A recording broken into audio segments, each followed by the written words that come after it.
inspiring story. Lubbock Animal Services is in need of our community's help. They've recently been overwhelmed by the number of medium and large dogs at the shelter. Our Brenda Lepenski spoke to them today. Brenda, why are they seeing this problem now? Terry, so LAS says anytime the weather starts turning cold, they start seeing more dogs come in. Since Tuesday, they've added 78 dogs to their shelter, and they're having to crowd some of those big dogs in together in one space. They're hoping that forever families can consider adopting and fostering a four-legged friend. Dozens of dogs at Lubbock Animal Services longing for forever homes. The director, Stephen Green, says lately they've had more medium and large-sized dogs at the shelter that need adoption. It's harder to house large dogs.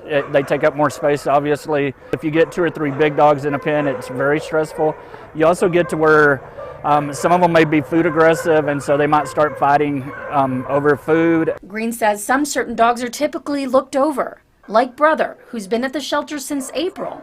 He's a mixed pit bull breed and has dark hair. Generally, solid black dogs just kind of blend in. People don't notice them as much because they're not as flashy as maybe a dog with a lot of white and paws and white chest, white on its head. Supervisor Dion Bryant says those who can't adopt can always foster. We have foster to adopt, which is where you come in and you find your animal and you foster it for 2 weeks to make sure that it's a good fit in your home. Other dogs can be fostered up to 6 weeks to transport them to other areas of the U.S. A lot of our dogs they're all going up north mainly.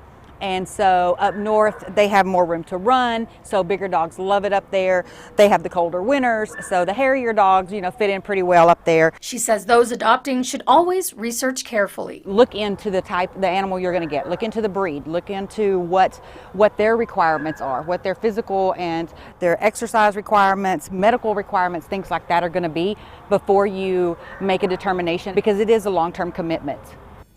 Lubbock Animal Services is open Monday through Saturday, and Mr. Green says the adoption process can take about 15 minutes. Not long at all. Thank you, Brenda.